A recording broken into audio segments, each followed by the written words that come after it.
Hi guys, good afternoon. Bumalik kami ng asawa ko ngayon dito sa Baguio kasi guys, nasiraan kami. Kanina pauwi kami, nasa Marcos Highway pa lang kami, biglang ayaw na huminto ng kotse. So, buti na lang magaling mag-review asawa ko kaya hindi naman kami na disgrasya na itabi niya ng maayos yung sasakyan.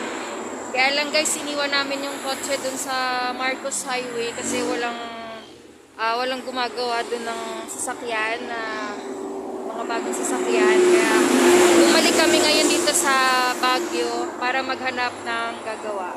So, tanghali na guys, sana makahanap kami ng gagawa ng sasakyan para makauwi rin kami agad sa Manila. So, ayan guys, kanina galing na kami sa Caltex. Pero dito kasi siya pwede kasi nag-iisa lang siyang mekaniko. Kaya tinuro niya kami dito sa Petron Harrison. Dito daw maraming mekaniko kaya papunta kami ngayon ng asawa ko sa Petron Harrison guys. Hi guys, ayan nakahanap na kami ng maghahatak ng sasakyan kasi kailangan daw hatakin yung sasakyan dalhin dun sa Petron para dun gagawin kasi hindi kaya nilang gawin na wala dito sa shop nila kasi mahirap gawin yung sasakyan na guys, nakahanap na kami ng maghahatak. Ngayon papunta na kami dun sa Marcos Highway, babalikan na namin yung kotse dun para kunin.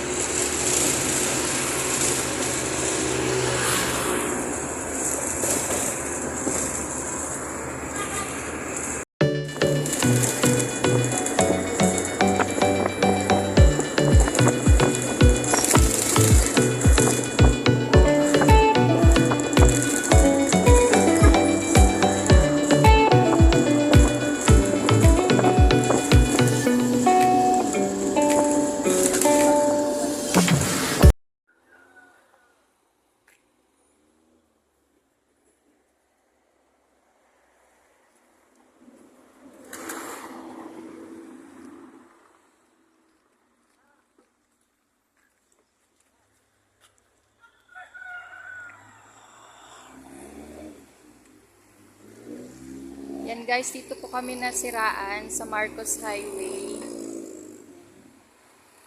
Papahatak na lang.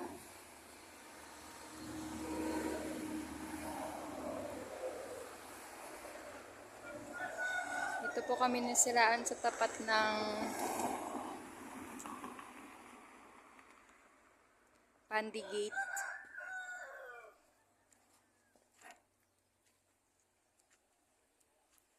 Yan, papahatak na lang po namin sa jeep. Yung tinatali na po ni Kuya. Hi guys, ayan, nahatak na kami nung jeep dyan, yung nasa harap guys. Ayan, nahatak na kami paakyat. Pabalik din sa Baguio para dun ipapagawa yung sasakyan. Kasi di nila kayang gawin dito yung kotse. Kaya umakit pa kami ulit sa Baguio para papagawalan tong kotse guys para makauwi kami ng Manila. So ayan guys, sinahatak dahan-dahan lang, alalay lang kasi paakyat tsaka mahirap yung daan dito. Hi guys, good evening. Nandito pa rin kami ngayon sa Baguio. Hindi pa kami nakakauwi ng Manila kasi nga nasiraan kami kanina sa Marcos Highway. Pauwi na sana kami ng Manila kaso nasiraan kami. So, kanina nga pinahatak namin yung kotse pabalik dito sa Baguio para gawin. Kaya lang guys, linggo bukas kaya walang mabibiling pyesa, sabi nung mekaniko. Kaya sa Monday pa kami makakabalik ng Manila guys. Sa Monday pa daw magagawa nung mekaniko yung kotse. So, magdi-dinner na muna kaming mag-asawa kasama namin yung biyanan ko guys. Iniwan na namin yung kotse doon para magawa na sa Monday. Pauwi na kami dito sa bahay namin sa Baguio. Kakain na muna kami ng dinner dito sa Ini House.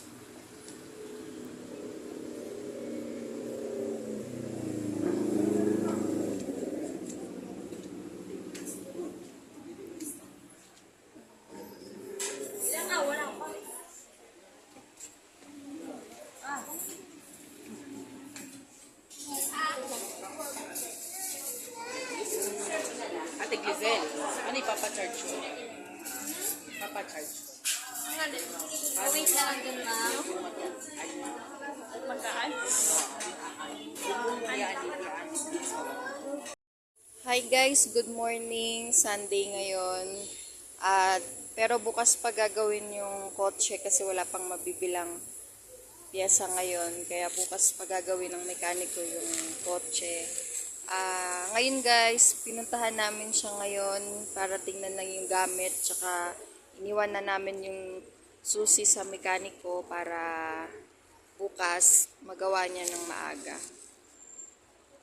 Andito lang yung kotse guys sa Petron Harrison dito sa Baguio. Ang gagawa nito guys yung mekaniko mismo ng Petron. Ayan yung shop nung Petron guys. Dami pang nagpapagawa. Kapila pa yung ginagawa. Kaya bukas pa rin magagawa yung sasakyan at wala rin namang piyesang mabibilan yan. Kaya maghihintay kami guys hanggang bukas. Babalikan na lang ulit namin yung kotse bukas ng umaga para tingnan.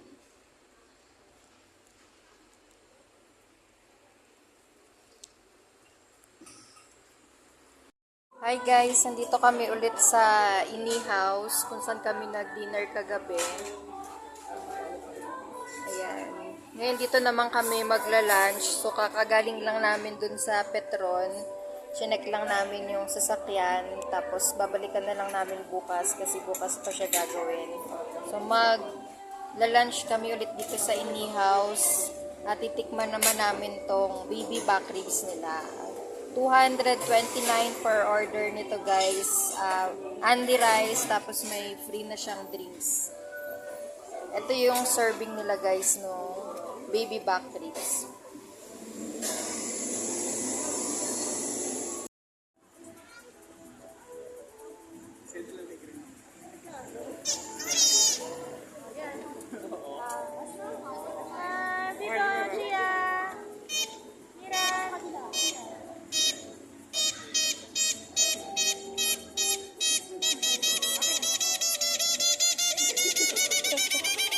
May timer.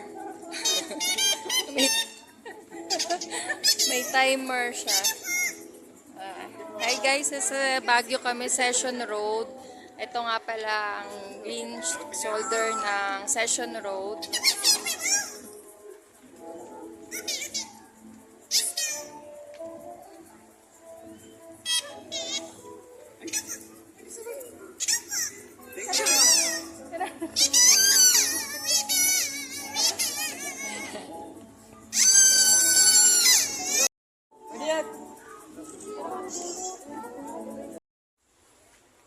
Hi guys, good evening.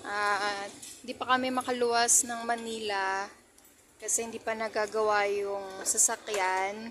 Bukas pa gagawin Monday. Kaya pagkatapos gawin bukas, uwi na kami ng Manila ng asawa ko para makapagsimula na kami magtrabaho ulit.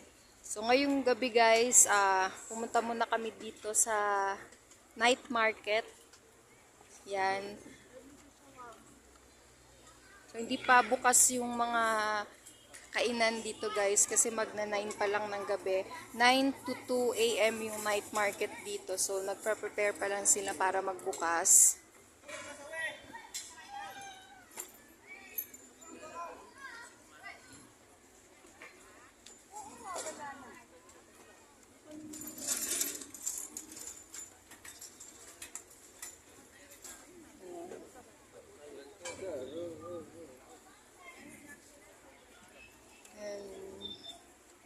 So, wala pa masyadong tao guys kasi nagpre-prepare pa lang. Pero maya-maya guys, sobrang daming ng tao dito. Punong-puno na dito yung tao pag nagbukas na to. Tsaka yung mga tiyanggian dun sa labas. So guys, hanggang dito na lang yung vlog namin. Part 1 vlog namin to guys. So please, abangan nyo po yung part 2 namin bukas. Kung paano magagawa yung kotse. Paano kami makakauwi ng Manila. So, please don't forget to like, share, and subscribe to our YouTube channel. And follow us on Facebook, Team Vlogmas. Abangan nyo guys yung part 2 namin. Paano magagawa yung sasakyan. God bless po.